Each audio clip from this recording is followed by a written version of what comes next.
लोग सोचते हैं कि काशी सिर्फ बनारस में बसती है, पर हिमाचल के पहाड़ों में एक और काशी सांस लेती है। ये है मंडी।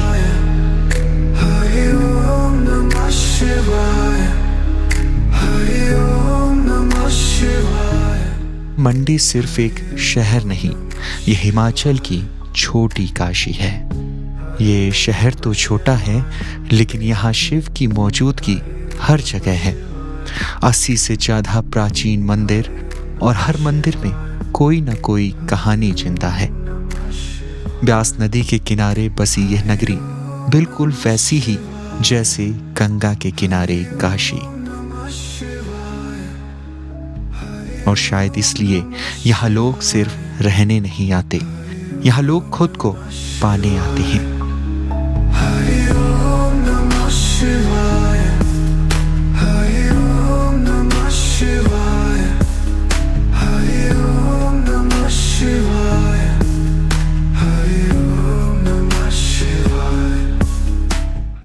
महाशिवरात्रि के दिन ये छोटी काशी एक अलग ही रूप में जाग उठती है।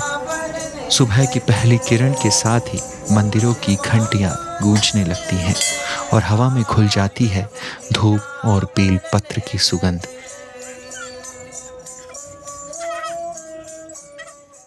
पूरा मंडी शहर मानो शिवमय हो जाता है। गलियों में श्रद्धालुओं की भीड़, हाथों में फूल और नारियल, होठों पर एक ही जय घोष, हर हर महादेव। इन 7 दिनों में लगता है जैसे देवभूमि सच में जीवित हो उठी हो। दूर दूर के गांव से देवता अपने पालकियों पर सवार होकर मंडी पहुंचते हैं। ढोल नगाड़ों की थाप, पारंपरिक वाद्य यंत्रों की गूंज और लोक नृत्य की रंगत, पूरा वातावरण उत्सव में डूब जाता है।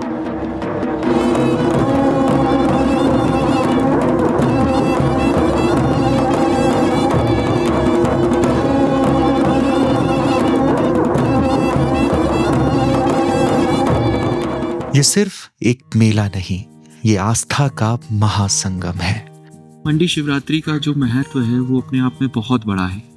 और मंडी शिवरात्रि जो है ना, वो आज से नहीं मनाई जा रही है, वो तकरीबन 16वीं शताब्दी से मनाई जा रही है। तो कहानी ये है उसके पीछे की, जो शुरुआत होती है वो 1520 से होती है। उस समय के जो राजा थे यहाँ पर, अजबर सेन जी, वो यहाँ पर राज करते थे। तो हुआ क्या, उनके राज्य में जो गाय थी वो एक जगह फॉरेस्ट मतलब जंगलों में जा करके वहाँ पर दूध गिराती थी अपना डेली का, मतलब हर बात एक निश्चित समय पे जाके वो अपना दूध वहाँ पर गिराती थी। तो राजा को जब पता चलता है ये बात, तो राजा भी उस जगह को देखने जाते हैं, विजिट करने जाते हैं। अब जब राजा वहाँ से वापस आते हैं और अगले दिन सोते हैं, तो राजा को सपने में शिव जी आते हैं और शिव जी बताते हैं कि वहाँ पर उनकी एक शिवलिंग उपस्थित है। तो राजा को ये आदेश देते हैं कि वो शिवलिंग को निकालें वहाँ से और वहाँ पर एक मंदिर का निर्माण करवाएं। उसी के बाद राजा वहाँ पर 1526 ईस्वी में वहाँ पर राजा जो हैं वो भूतनाथ टेम्पल का निर्माण कराते हैं। महाशिवरात्रि के दिनों में मंडी का हृदय अगर कहीं धड़कता है तो वो है भूतनाथ मंदिर।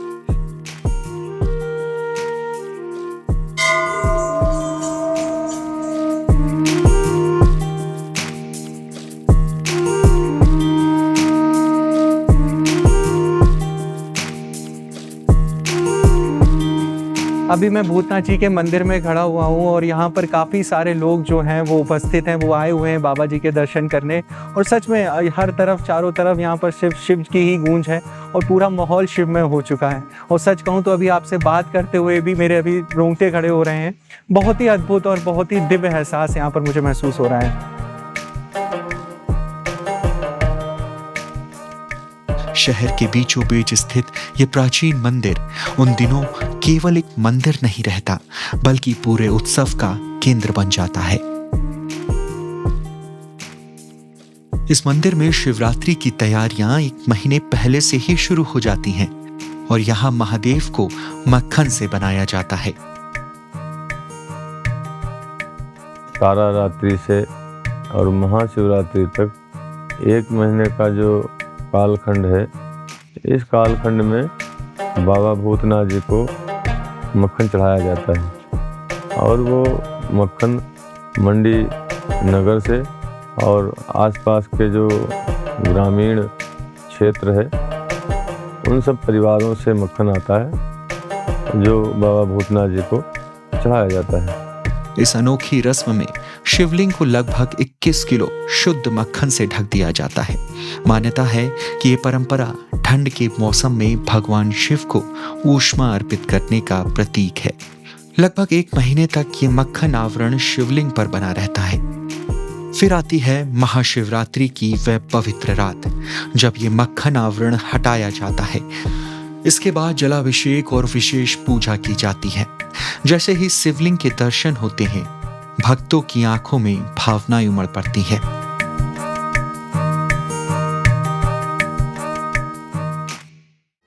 शिवरात्रि की भोर होते ही मंडी की गलियां एक और अद्भुत दृश्य की साक्षी बनती हैं। आसपास के गांवों से 200 से अधिक देवी देवता अपनी अपनी पालकियों में सवार होकर मंडी पहुंचते हैं। इन देवताओं की अगुवाई में ढोल नगाड़ों की थाप और करनाल की गूंज वातावरण को दिव्यता से भर देती है। स्थानीय बोली में इन शोभा यात्राओं को जलेब कहा जाता है। हर पालकी रंग बिरंगी चादरों और सजावट से सजी होती है। श्रद्धालु जयकारे लगाते हैं और अपने अपने देवताओं के साथ शहर में प्रवेश करते हैं।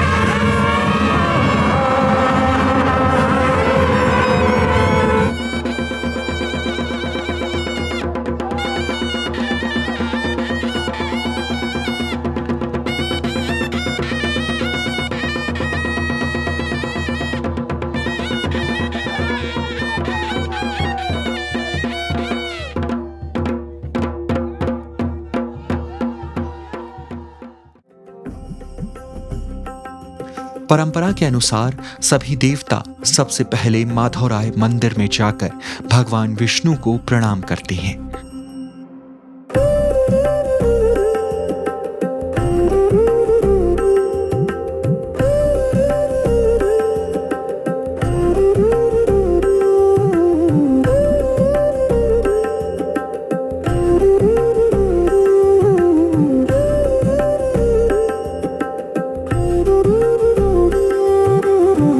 मंडी शिवरात्रि की एक और ख़ास बात यह है कि यहाँ पर सिर्फ शिव जी की ही पूजा नहीं होती है, बल्कि यहाँ पर विष्णु जी की भी पूजा की जाती है शिवरात्रि वाले दिन। और ऐसा इसलिए होता है क्योंकि एक यहाँ राजा हुआ करते थे, राजा सूरज सेन जी।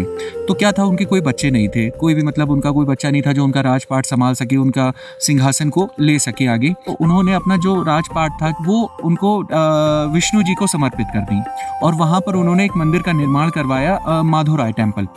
तब से लेके आज तक वही मंडी के असली राजा कहलाते हैं, क्योंकि उनके बाद के भी जो और राजा आए जिन्होंने मंडी में देखा, राज किया, तो वो उनको एज एन आप कह सकते हो कि एक अटेंडेंस जो होते हैं, कि जो सेवक होते हैं, सेवकदार के रूप में ही काम करते रहे उनके अंडर में। और जो असली राजा हैं मंडी के, वो आज भी माधवराय जी हैं।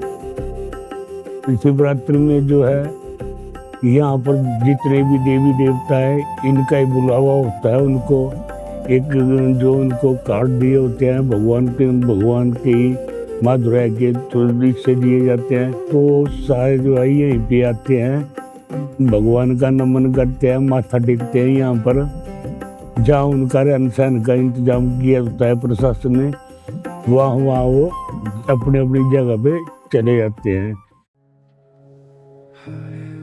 जब सभी देवता मंडी में एकत्र हो जाते हैं तो शहर का पड्डल मैदान मुख्य केंद्र बन जाता है। दूसरे दिन से यहाँ प्रतिदिन देवताओं का दरबार सजता है। परंपरागत क्रम में सजे लगभग 200 देवता एक स्थान पर विराजमान होते हैं और हजारों श्रद्धालु उनके दर्शन करने पहुंचते हैं।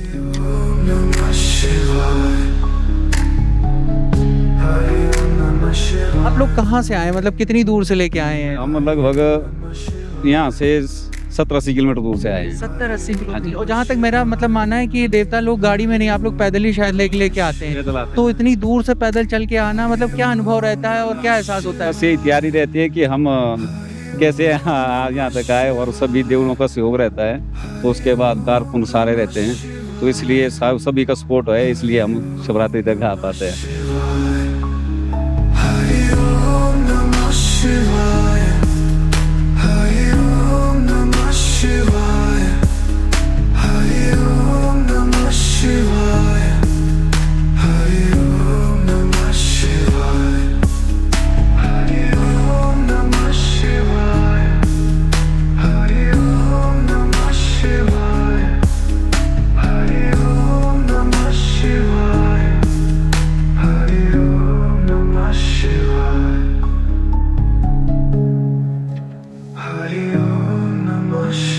जो मैंने बात करी थी, जैसे कि जो देवता लोग होते हैं वो आते हैं माधवराय जी के माधवराय जी के दर्शन करते हैं, और फिर उसके बाद वो वहाँ पर जाते हैं, पडल ग्राउंड में रहते हैं और वो 7 दिनों तक उपस्थित रहते हैं। इसके पीछे की भी एक कहानी है कि ऐसा क्यों होता है और ये कब से हो रहा है। तो इस कहानी की जो शुरुआत होती है वो तकरीबन 1700 ईस्वी से शुरू होता है। जो उस समय के राजा थे ईश्वरी सेन जी, उन्होंने शुरुआत करी थी, अगले 7 दिनों तक यहाँ पर मेला का आयोजन किया जाएगा। इसकी शुरुआत उन्होंने वहाँ से करी थी, और उन्होंने ही सबसे पहले जो भी गांव थे सारे जिनके अपने अपने देवता होते हैं उनको वहां पर इनवाइट किया था पहली बार। और तब से लेके आज तक ये प्रथा वहां पर चली आ रही है, और आज भी पूरे क्षेत्र के जितने भी देवता हैं, तकरीबन 200 से ज़्यादा देवता मंडी शिवरात्रि में आते हैं, प्रभु भोलेनाथ के दर्शन करते हैं, माधवराय जी के दर्शन करते हैं। और तब से लेके आज तक ये प्रथा अभी भी वैसे ही कायम है और चलती चली आ रही है। लोक नृत्य, पारंपरिक वाद्य यंत्र, रंग बिरंगे परिधान और भक्तों की आस्था सब मिलकर पड्डल को एक जीवंत आध्यात्मिक मंच बना देते हैं। इन 7 दिनों तक मंडी सिर्फ एक शहर नहीं रहता, ये देवताओं का मिलन स्थल बन जाता है। महाशिवरात्रि के इस उत्सव में मंडी सच में देवभूमि का वह रूप बन जाती है जहां आस्था सिर्फ देखी नहीं जाती, उसे जिया जाता है। मंडी की पहाड़ियों पर शहर को आशीर्वाद देती हुई एक शांत और दिव्य उपस्थिति है तारनाथ देवी मंदिर।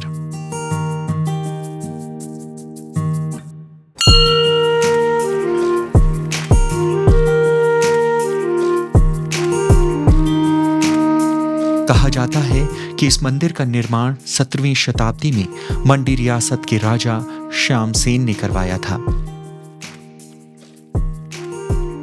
मान्यता है कि माता ने स्वयं राजा को स्वप्न में दर्शन देकर यहाँ स्थापित होने का आदेश दिया। तभी से यह स्थान शक्ति की साधना का केंद्र बन गया।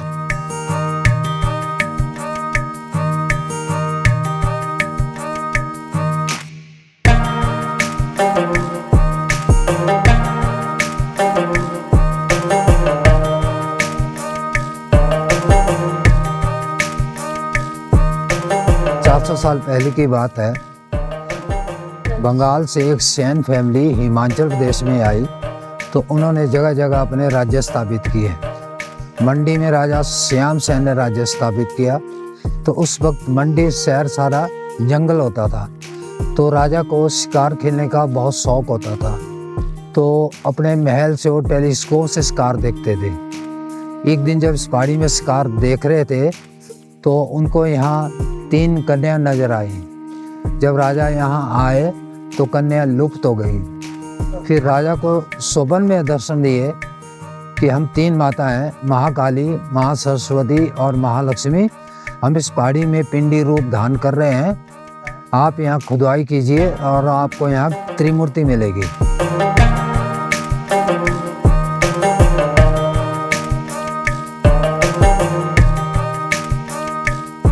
अभी मैं मंडी की चोटी पर आया हुआ हूँ और यहाँ पर तारनाथ देवी जी का मंदिर है।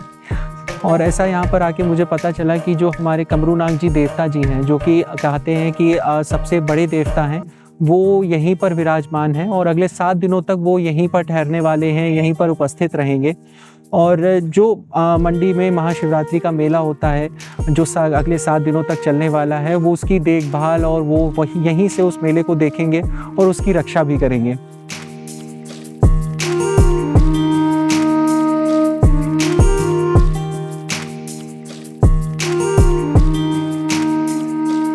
इन दिनों मंडी के मंदिरों में प्राचीन मंत्रों की ध्वनि निरंतर सुनाई देती है। पुजारी विधि विधान से पूजा अर्चना करते हैं ताकि सभी देवता प्रसन्न रहें और नगरी पर अपनी कृपा बनाए रखें। देवताओं के साथ आने वाले गुर, जिन्हें देववाणी का माध्यम माना जाता है, भी श्रद्धालुओं के लिए विशेष आकर्षण का केंद्र होते हैं। लोग दूर दूर से अपनी समस्याएं, सवाल और मन की व्यथा लेकर उनके पास आते हैं। गुरुदेव वाणी के माध्यम से मार्गदर्शन देते हैं, आशीर्वाद देते हैं और समाधान बताते हैं।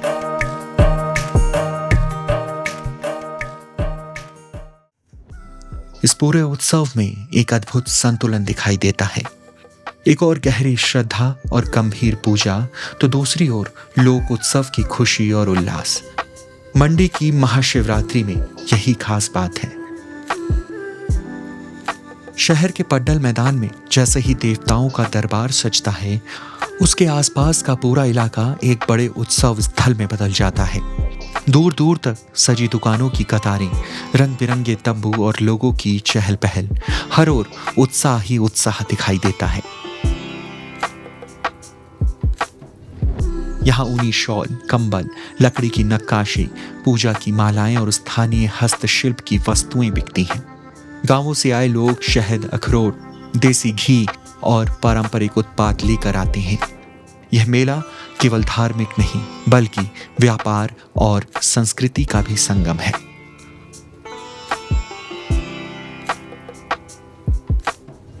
खाने पीने की दुकानों की खुशबू तो मानो हर राहगीर को अपनी ओर खींच लेती है। गर्मा गर्म चाय और हिमाचली व्यंजनों के साथ यहाँ की मशहूर मंडी की कचौड़ी खास आकर्षण होती है।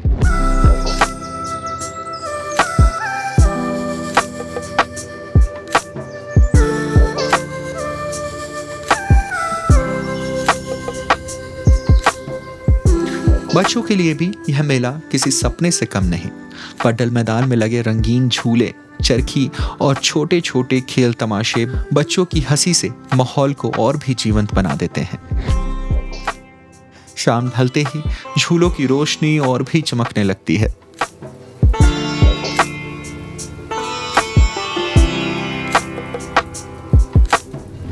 और पूरा मैदान किसी उत्सवी नगर की तरह जगमगा उठता है।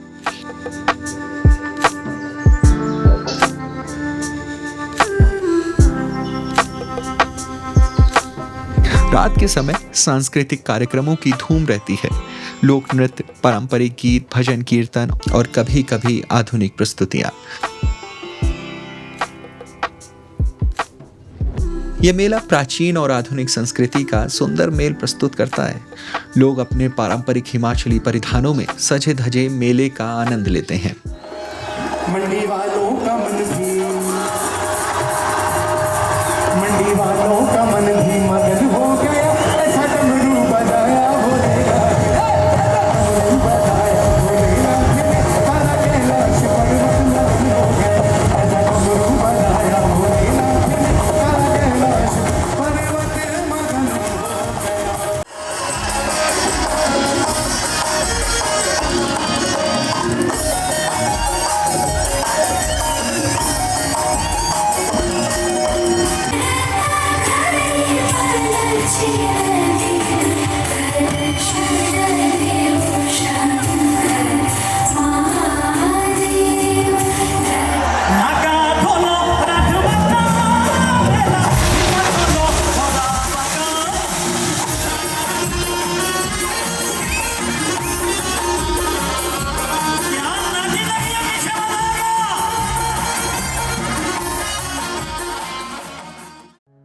महाशिवरात्रि के दिनों में जब पूरा मंडी शिवमय हो जाता है, तब ब्यास नदी के तट पर होने वाली आरती एक अलौकिक दृश्य रचती है।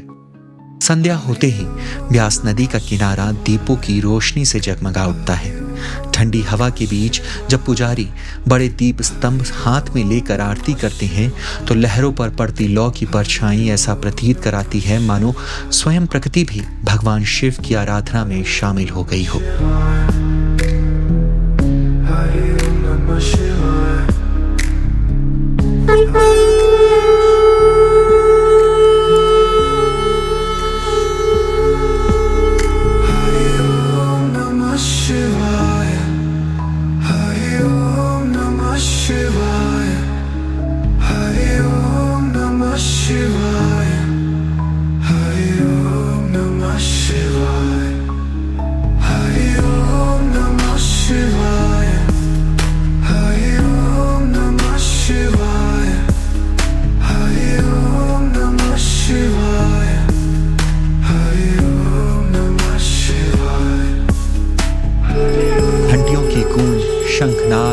हर महादेव के जयकारों से वातावरण भर जाता है।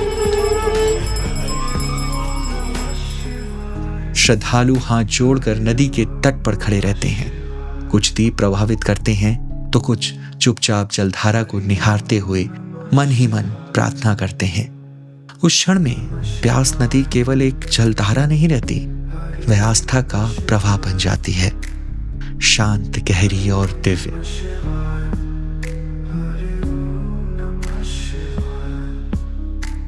इसी पावन तट के पास स्थित है प्राचीन पंचवक्त्र मंदिर। यह मंदिर अपनी अनोखी स्थापत्य शैली और पंचमुखी शिवलिंग के लिए प्रसिद्ध है। कहा जाता है कि यहाँ भगवान शिव अपने 5 मुखों सद्योजात, वामदेव, अघोर, तत्पुरुष और ईशान के रूप में विराजमान हैं। महाशिवरात्रि के समय पंचवक्त्र मंदिर की रौनक भी और बढ़ जाती है। भक्त लंबी कतारों में खड़े होकर पंचमुखी स्वरूप के दर्शन करते हैं। मंदिर की प्राचीन दीवारें, पत्थरों पर उकेरी गई नक्काशी और भीतर गूंजते मंत्र सब मिलकर ऐसा अनुभव कराते हैं जैसे समय पीछे लौट गया हो। जब ब्यास नदी की आरती की लौ और पंचवक्त्र मंदिर की घंटियों की ध्वनि एक साथ गूंजती है तो मंडी की ये छोटी काशी सचमुच दिव्यता से भर उठती है।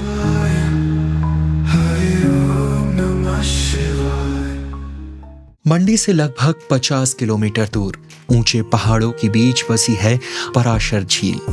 लगभग 2700 मीटर की ऊंचाई पर स्थित ये झील किसी पोस्टकार्ड जैसी लगती है, शांत, रहस्यमयी और बिल्कुल परफेक्ट। यहाँ से जो नज़ारा है ना वो बहुत ही सुंदर है देखने में।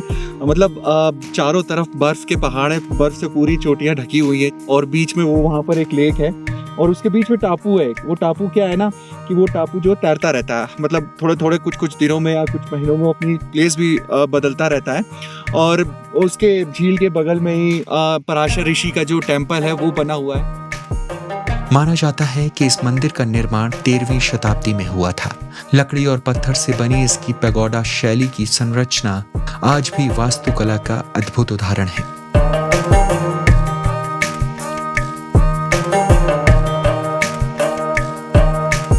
ये पराशर ऋषि जी का तपोस्थली भूमि है। यहाँ पराशर ऋषि ने जो है तपस्या की, तो फिर जो इस मंदिर का निर्माण हुआ, पराशर ऋषि ने मंदिर का निर्माण किया, जिसे कि जो है एक 6 महीने के बच्चे ने बनवाया है और उसे बनाने के लिए जो है 14 साल लगे। तो तपस्या करने में जब प्रभु जी यहाँ बैठे थे, उनको जब प्यास लगी तो उन्होंने जो अपना चिमटा वहाँ कर दिया, गाड़ दिया, तो फिर वो पानी आ गया। उस टाइम से ही जो है पराशर झील का पानी निकला। आज भी मंदिर के भीतर स्थापित उनकी प्रतिमा उस साधना और ज्ञान का प्रतीक है। पराशर झील और ऋषि मंदिर एक ऐसा संगम है जहां प्रकृति और अध्यात्म बिना शोर किए साथ खड़े हैं। ये जगह आपको मजबूर करती है रुकने के लिए, गहरी सांस लेने के लिए और खुद से जुड़ने के लिए। पराशर वही ठिकाना है जहां सिग्नल भले कमजोर हो लेकिन कनेक्शन बहुत गहरा मिलता है।